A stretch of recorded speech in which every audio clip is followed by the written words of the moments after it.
नमस्कार, good morning. स्वागत है आप सभी का। यह साल का 353वां दिन और सुबह के बज चुके हैं 8:30 और आप देखना शुरू कर चुके हैं जी दिल्ली एनसीआर हरियाणा पर दिल्ली वाला रेडियो टीवी और मैं हूं आपके साथ बसंत शर्मा और मैं आपके साथ हूं पूजा खंडूरी। तो समय हो चुका है आपको आपके मतलब की खबरें बताने का।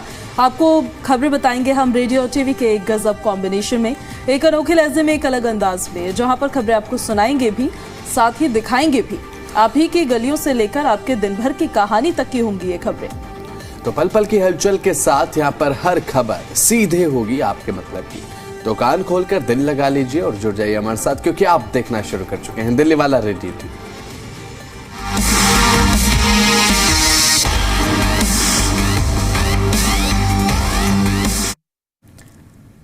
तो चलिए खबरों की शुरुआत करते हैं दिल्ली में प्रदूषण की खबर के साथ ही। दिल्ली में प्रदूषण का प्रहार आज भी जारी है और आज फिर से एयर क्वालिटी इंडेक्स के स्तर में बढ़ोतरी हुई है। जो पहले थोड़ी सी कमी देखी गई थी, आज फिर बढ़ गया है। प्रदूषण का स्तर 400 के पार नजर आ रहा है। लोगों को स्वास्थ्य से जुड़ी समस्याएं काफी ज्यादा फेस करनी पड़ रही है। अलग अलग एरियाज में कितना एयर क्वालिटी इंडेक्स है वो तो जरा हम आपको बताएंगे ही, लेकिन साथ ही साथ आपको ये भी बताते हैं कि प्रदूषण जब से हाई हुआ है लोगों की टेंशन भी काफ़ी ज़्यादा बढ़ गई है, क्योंकि इससे कोई राहत नहीं मिल रही है। और अब तो इवन बसंत इतना डेंस फॉग है, इतना घना कोहरा है कि वो एक और चुनौती पब्लिक के लिए बनती नजर आ रही है। बिल्कुल पूजा, और इसलिए भी क्योंकि और अब सरकार के पास भी कहने के लिए बात है कि ये प्रदूषण नहीं है बल्कि ये फॉग है। लेकिन जिन लोगों को सांस की बीमारी है ना पूजा, वो इस तरीके को अच्छे तरीके से समझ सकते हैं, इस पूरे पोल्यूशन की कंडीशन को वो अच्छे तरीके से समझ सकते हैं कि पोल्यूशन कितना है।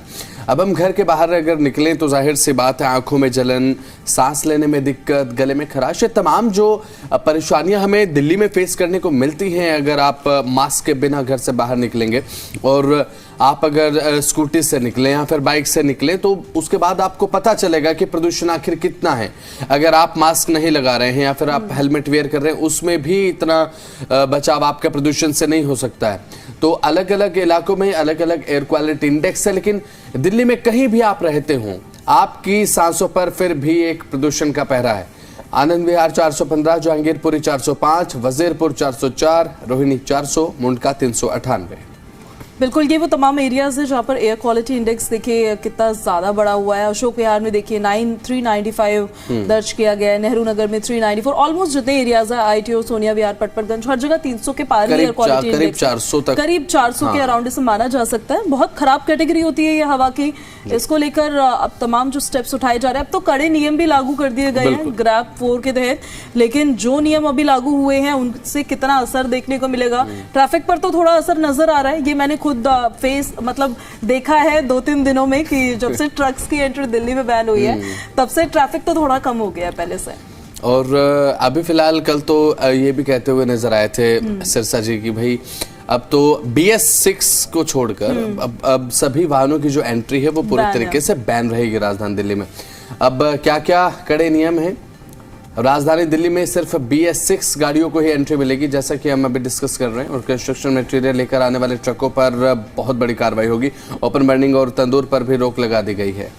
बिल्कुल, और दिल्ली में देखिए सभी होटल्स, रेस्टोरेंट और ढाबों पर भी ये तमाम कड़े नियम लागू किए गए हैं। अगर आपके पास सबसे महत्वपूर्ण जो पब्लिक के जानने के लिए वो हम उन्हें बता देते हैं। आप गाड़ियां जो चला रहे हैं दिल्ली के अंदर, अगर पोल्यूशन का सर्टिफिकेट आपके पास नहीं है, पोल्यूशन नहीं करवा रखा आपने अपनी गाड़ियों का, तो फिर आपको पेट्रोल, डीजल और इवन अब CNG भी, आज सुबह सुबह ये भी अपडेट आई बसंत कि CNG भी नहीं मिलेगा, कोई फ्यूल नहीं मिलेगा आपको। इसलिए पोल्यूशन अपडेटेड रखें अपनी गाड़ियां।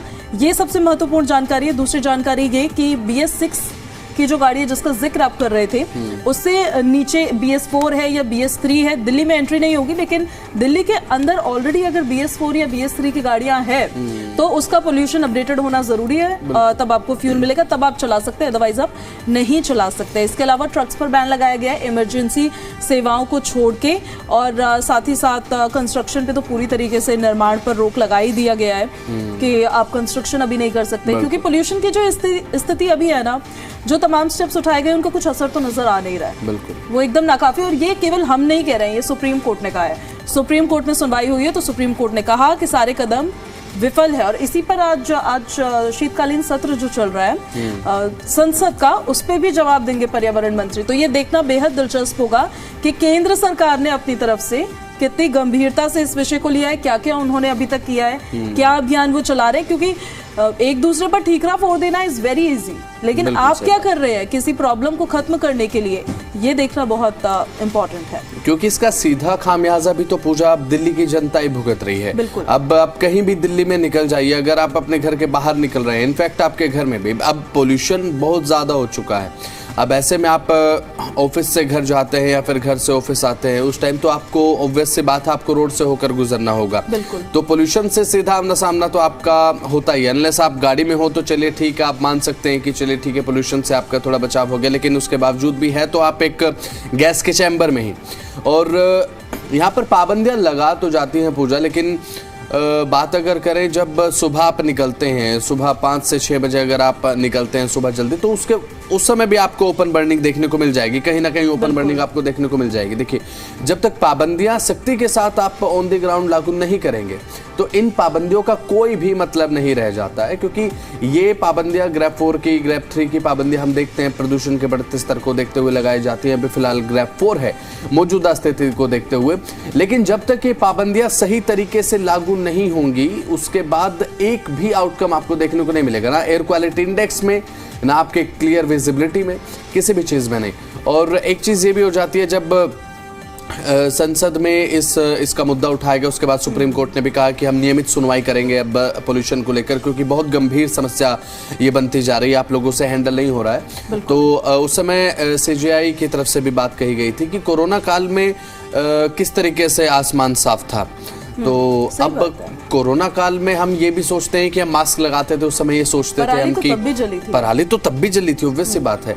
हम ये सोचते थे उस समय कि भाई क्या वो समय कभी आएगा जब हम मास्क हटाएंगे, हम मास्क फ्री होंगे।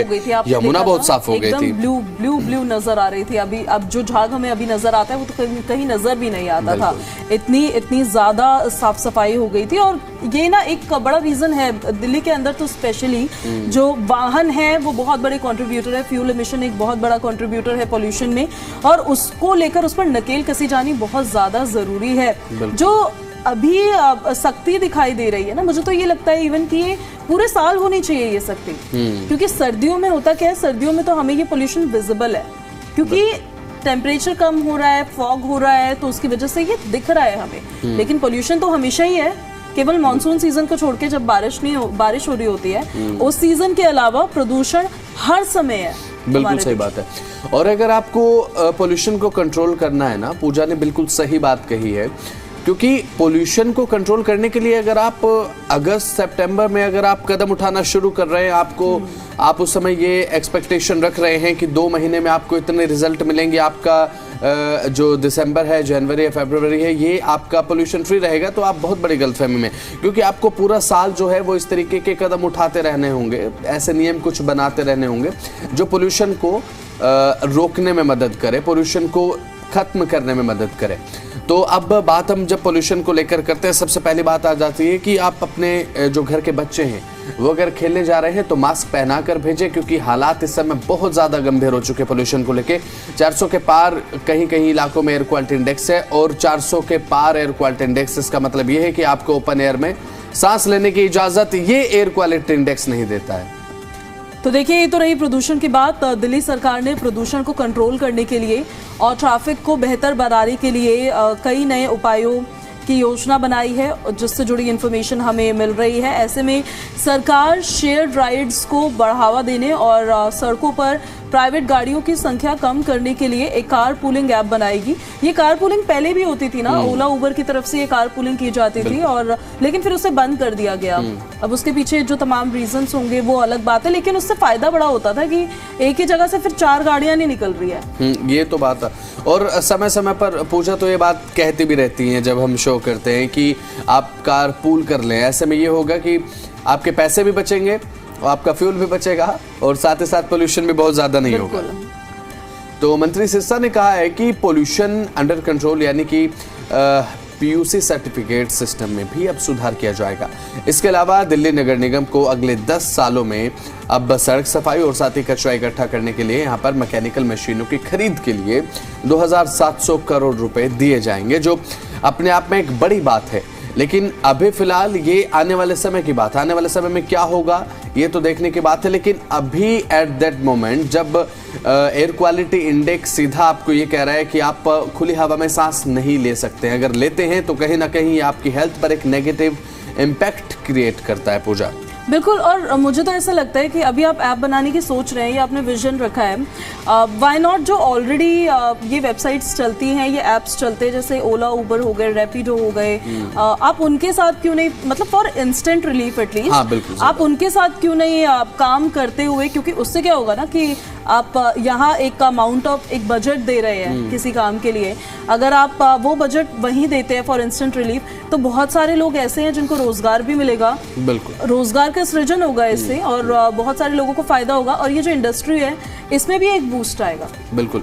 और अभी अगर कोलैब हो जाता है इन कंपनीज के साथ, इन पार्टनर्स के साथ, तो एक ये भी होगा कि जैसा कि आपने कहा कि बिल्कुल इंस्टेंट रिलीफ जो है वो मिलेगा, क्योंकि इससे ये होगा, क्योंकि ये ऑलरेडी रनिंग में है, क्योंकि अब अगर सरकार ऐप बनाएगी तो इसके पूरे एग्जीक्यूशन के लिए बहुत ज़्यादा समय जो है वो लगने वाला है। हो सकता है इतना पूरी सर्दियाँ बीत जाए और ऐप सरकार का देखने को न मिले, क्योंकि ये होता है, इन चीज़ों में समय लगता है। एक ऐप बनाया जाता है, उसके बाद उसकी टेस्टिंग होती है, कुछ समय तक वो टेस्टिंग पर रहता है, उसके बाद किस तरीके से इंटरनेट के साथ अच्छे तरीके से अलाइनमेंट हो पाया है या फिर नहीं हो, ये तमाम चीज़ें होती हैं। लेकिन अभी कंपनीज के साथ, जैसा कि पूजा ने कहा कि ओला और उबर के साथ जो है वो आप एक कोलैब कर सकते हैं। इससे होगा ये कि रोज़गार भी बढ़ेगा, जो इन कंपनियों के साथ जुड़े हुए लोग हैं उनको रोज़गार भी मिलेगा, और जो लोग हैं उनके पास एक ऑप्शन भी होगा, हम जैसे लोगों के पास भी एक ऑप्शन होगा, हम कारपूल करके जा सकते हैं। बिल्कुल, और ये भी है ना कि आप एक नया ऐप ला रहे हैं, आप एक नई चीज़ स्टार्ट कर रहे हैं, वो उसके बारे में कितने लोगों को इन्फॉर्मेशन मिल रही है, क्या सब लोग उसके बारे में अवेयर हैं, नहीं है। बहुत सारे लोग ऐसे होते हैं जिनको सरकारी योजनाओं के बारे में पता भी नहीं होता है। बहुत सारे लोग इसलिए भी सरकारी योजनाओं की तरफ नहीं जाते हैं मोस्टली, क्योंकि उनको लगता है कि सरकारी है तो इसमें लेट लतीफ़ी होगी, और कहीं लेट ना हो जाए, कहीं कोई इशू ना हो जाए, और फिर किससे शिकायत करने जाएंगे। तो ये जो लोग ऑलरेडी जो यूज़ कर रहे हैं, आप उसमें कोलैब कर सकते हैं, तो I think it's a way better idea. बाकी अब एक विजन तो सरकार ने रखा ही है, और कितनी जल्दी उसमें वो इम्प्लीमेंट करते हैं ये भी देखना होगा। और बिल्कुल, क्योंकि इस समय पोल्यूशन ज़्यादा है, विजिबिलिटी कम है, और हमारी तरफ से एक अपील भी आपसे है, क्योंकि कोहरा बहुत ज़्यादा पड़ रहा है सुबह और रात के समय, अपनी गाड़ी को धीरे चलाएं, क्योंकि लगातार जो खबरें आ रही हैं पूजा, हम बताते हैं दर्शकों को कि ये हादसा यहाँ इस हाईवे पर हो गया। एक पोल्यूशन के चलते तो विजिबिलिटी कम है ही, ऊपर से इसमें और ज़्यादा एक मुसीबत खड़ी कर देता है ये कोहरा, ये फोग जो विजिबिलिटी को बिल्कुल शून्य कर देता है। तो अपनी गाड़ी के जो ब्रेक है वो बीच बीच में लगाते रहिए, और हैजर्ड लाइट ऑन करके चलिए, तो आपकी जो यात्रा है वो सेफ रहेगी। तो चलिए इसी के साथ अब खबरों में आगे बढ़ रहे हैं। यमुना की सफाई को लेकर एक और बड़ी और अहम पहल की जा रही है। राजधानी दिल्ली में अब यमुना को प्रदूषण मुक्त बनाने के लिए फिनलैंड से 32 उच्च क्षमता वाली आधुनिक मशीनें मंगाई जा रही हैं। इन मशीनों के जरिए यमुना की सफाई का अभियान जनवरी महीने से शुरू किया जाएगा। सरकार का उद्देश्य ये है कि प्रदूषण को नदी में जाने से पहले ही रोक दिया जाए, ताकि यमुना का जो जल है वो धीरे धीरे साफ हो सके। और इस अभियान के पहले चरण में राजधानी का सबसे बड़ा नाला माने जाने वाला नजफगढ़ ड्रेन साफ किया जाएगा। और इसीलिए भी पूजा, क्योंकि अब मेन जो कारण माना जाता है वो यही माना जाता है कि जो नाले गिरते हैं यमुना में, सीधे तौर पर वही एक पोल्यूशन का कारण है। सबसे पहले आपको उन्हें कंट्रोल करना होगा, उसके बाद जो है वो यमुना जाहिर सी बात है साफ हो ही जाएगी, अगर आप इस चीज़ पर कंट्रोल पा लेते हैं। जैसा कि यहाँ पर नजफगढ़ नाले का जिक्र पूजा ने किया, यही ड्रेन यमुना को सबसे ज़्यादा गंदा पानी और कचरा गिराता है पानी में, और साथ ही हाईटेक मशीनों की मदद से ड्रेन की यांत्रिकी सफाई की जाएगी, और साथ ही वर्षों से जमे सिल्ट को भी हटाया जाएगा। तो देखिए, इससे मैनुअल सफाई पर भी काफ़ी निर्भर करता है ये कि वो कम होगी और काम भी ज़्यादा प्रभावी तरीके से यहाँ पर हो सकेगा। अधिकारियों का कहना यह है कि नजफगढ़ ड्रेन की सफाई के बाद अन्य बड़े नालों पर भी इसी तरह की कार्रवाई की जाएगी। यमुना की सफाई को लेकर ये कदम इसलिए भी अहम माना जा रहा है क्योंकि इससे नदी के प्रदूषण के स्तर में कमी आने की उम्मीद है। अगर ये अभियान सफल रहा तो आने वाले समय में यमुना के जल स्तर और गुणवत्ता में एक बड़ा सुधार देखने को मिल सकता है। और यही हम सोच भी रहे हैं कि यमुना अगर प्रदूषण मुक्त हो जाए तो सरकार की बड़ी उपलब्धि है। तो चलिए इसी के साथ आगे बढ़ते हैं। दिल्ली के हालात को देखते हुए बात करें तो वायु गुणवत्ता प्रबंधन आयोग ने पूरे एनसीआर में ग्रैप का चौथा चरण लागू कर दिया है और ये ग्रैप का सबसे सख्त चरण और अंतिम चरण माना जाता है। इसमें देखिए आम लोगों की रोजमर्रा की जिंदगी पर सीधा असर पड़ता है। ऐसे में सबसे बड़ा सवाल आपके लिए जानना ये जरूरी है कि खुला क्या है, बंद क्या है, ये आप जान लीजिए क्या क्या बंद है। सबसे पहले तो कंस्ट्रक्शन, डेमोलिशन, इस पर रोक है। ग्रैप 4 के तहत सबसे सख्त पाबंदियां निर्माण क्षेत्र पर ही लगी है। सभी प्रकार के कंस्ट्रक्शन, डेमोलिशन और अर्थवर्क, खुदाई, पाइलिंग और स्ट्रक्चरल वर्क पूरी तरह से बंद है। इसके अलावा बात करें तो पब्लिक इंफ्रास्ट्रक्चर प्रोजेक्ट्स जैसे कि मेट्रो, रेलवे या फिर एयरपोर्ट, हाईवे भी इन पर पूरे तरीके से जो है वो प्रतिबंध लगाया जाता है क्योंकि इसे भी एक पोल्यूशन के कारणों में गिना जाता है। सिवाय इसके इमरजेंसी जो रिपेयर है वो भी प्रभावित रहते हैं और साथ ही अब ये उद्योग धंधे भी बंद रहेंगे, वो आपको बता देते हैं। स्टोन क्रशर और साथ ही यहाँ पर ब्रिक किल्नस और इसके अलावा बात करें तो हॉट मिक्स प्लांट्स और साथ ही माइनिंग यूनिट्स भी बंद रहेंगी। वहीं कोयला, फर्नेस ऑयल और बाकी के अप्रूव फ्यूल पर चलने वाली फैक्ट्रियां भी ठप रहेंगी। जनरेटर्स पर रोक लगाई गई है। ओपन बर्निंग पर रोक है। कचरा नहीं जला सकते हैं आप, आपके लिए जानना ये जरूरी है।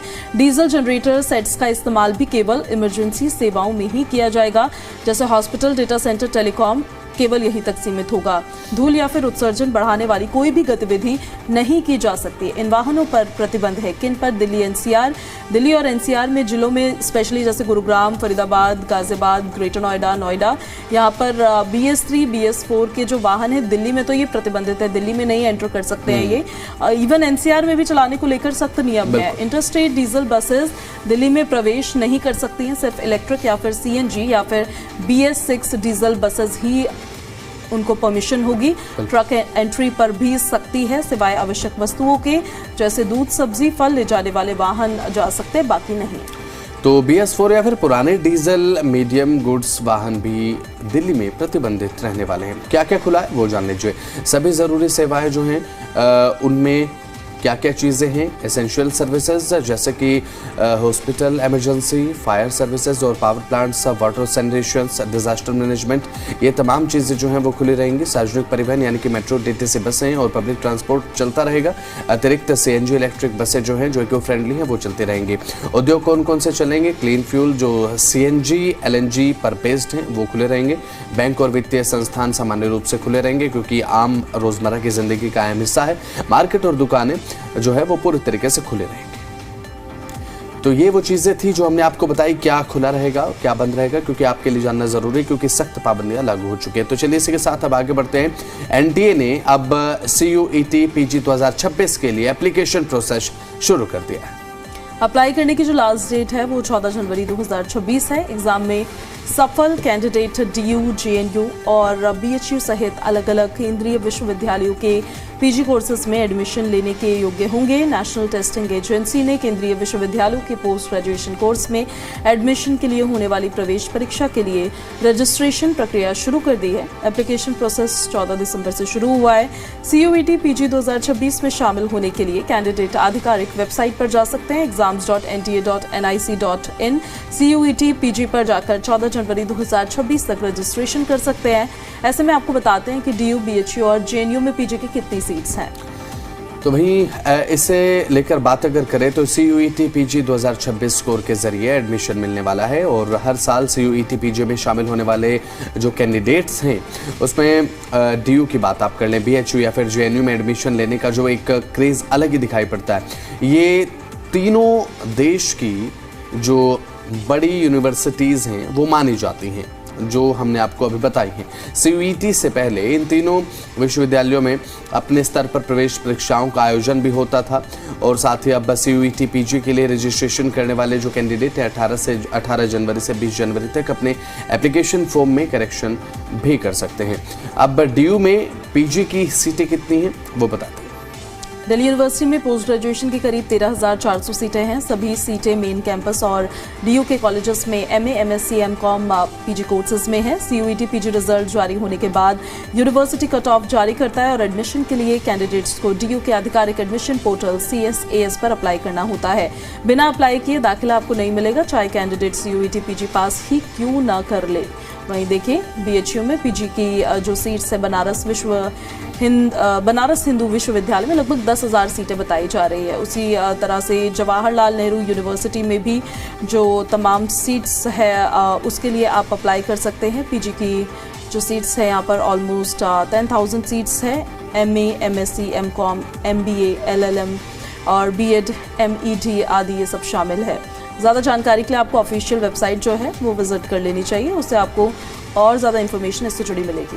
तो इन्फॉर्मेशन आप यूनिवर्सिटी की वेबसाइट से भी निकाल सकते हैं। तो ये तो हमने आपको बताया एडमिशन प्रोसेस क्या रहेगा, कब से कब तक। तो चलिए इसी के साथ आगे बढ़ते हैं। दिल्ली NCR में आज घना कोहरा और हवा में स्मॉग की वजह से जो विजिबिलिटी है वो बेहद कम दिखाई पड़ेगी और इससे ट्रैफिक धीमा चल सकता है और साथ ही मुख्य मार्गों पर धीमी गति से वाहन चलाने की सलाह दी गई है।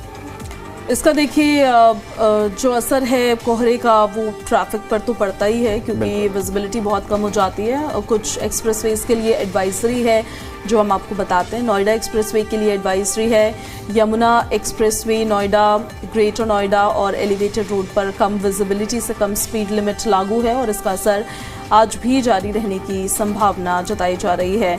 कोई स्पेशल इवेंट या समारोह आज के लिए ऐसा प्रस्तावित नहीं है। बहुत बड़ा कोई सरकारी आधिकारिक ट्रैफिक डाइवर्जन नहीं है, जैसे कोई VIP मूवमेंट दिल्ली को लेकर फिलहाल नहीं बताया गया है। लेकिन अब जो सेंट्रल दिल्ली है, ल्यूटियन जोन है, वहाँ पर अभी शीतकालीन सत्र चल रहा है, तो ऐसे में तमाम सांसद दिल्ली में ही हैं और शीतकालीन सत्र चल रहा है, तो फिर इसलिए ल्यूटियन जोन में आपको थोड़े से रूट्स का डाइवर्जन मिल सकता है, तो वो आप देखकर चलना। तो अगर आप कहीं निकलते हैं तो जाहिर सी बात है बेहतर होगा कि जो ट्रैफिक एडवाइजरी है वो देख कर निकले, क्योंकि इससे होगा ये कि आपको दिक्कत नहीं होगी रास्ते में। तो चलिए खबरों में आगे बढ़ते हैं। सोना और चांदी के दाम आज जान लीजिए, रोजाना क्योंकि गिरते बढ़ते रहते हैं। तो 10 ग्राम सोने के जो दाम है 24 कैरेट के वो है 1,34,660 रुपए प्रति 10 ग्राम के हिसाब से। चांदी की कीमतें बता दीजिए मुझे। बिल्कुल, चांदी की कीमत 2,17,544 पर kg है। दोनों में ही बढ़ोतरी देखने को मिल रही है और चांदी ने तो सारे रिकॉर्ड्स ही तोड़ दिए। बिल्कुल। और तो चलिए इसी के साथ अब गोल्ड और सिल्वर हमने आपको बताया। तो पेट्रोल डीजल आप जान लीजिए, आज राजधानी दिल्ली में जो पेट्रोल के दाम है वो 94 रुपये 77 पैसे प्रति लीटर के हिसाब से, डीजल के दाम है 87 रुपये 67 पैसे प्रति लीटर और इसी के साथ जो CNG के दाम है वो 77 रुपये 9 पैसे प्रति किलोग्राम के हिसाब से आपको देखने को मिलेगी। तो नोएडा में पेट्रोल की कीमत है 94 रुपये 85 पैसे प्रति लीटर, डीजल की कीमत है 87 रुपये 98 पैसे प्रति लीटर और CNG की कीमत यहाँ पर है 81 रुपये 70 पैसे प्रति किलोग्राम के हिसाब से। वहीं गुरुग्राम में 95.40 पर लीटर पेट्रोल है, 87.70 पर लीटर डीजल है और 82.12 पर किलोग्राम CNG आपको आज मिलने वाली है। ये तो फ्यूल प्राइसेस है जो हमने आपको बता दिए। साथ ही आपको बता देते हैं 18 दिसंबर की तारीख है आज की ऐतिहासिक घटनाएं क्या रही। आज 18 दिसंबर है, ये तारीख इतिहास के लिहाज से काफी महत्वपूर्ण है। इस दिन के नाम कई ऐतिहासिक पल है और घटनाएं दर्ज हैं। इनमें से कुछ ऐसी घटनाएं भी हैं जिन्होंने किसी न किसी देश का मान बढ़ाया है। अब ऐसे में भारत के लिहाज से देखा जाए तो ये और ज्यादा खास हो जाता है, खासकर क्रिकेट के दीवानों के लिए। जी हाँ, क्योंकि बात अगर करें तो आज ही के दिन दुनिया के महान बल्लेबाजों में शुमार सचिन तेंदुलकर ने पाकिस्तान के खिलाफ अपना पहला वनडे मैच खेला था और इसके अलावा देश और दुनिया के लिए कई और ऐसी ऐतिहासिक घटनाएं 18 दिसंबर के दिन हुई जिन्हें भुला पाना नामुमकिन है। तो ये हमने आपको बताया कि भारत के लिहाज से क्या बेहद ज्यादा महत्वपूर्ण था। तो चलिए आज के इतिहास के साथ साथ दिल्ली वाले रेडियो TV में आज के लिए इतना ही। नमस्कार।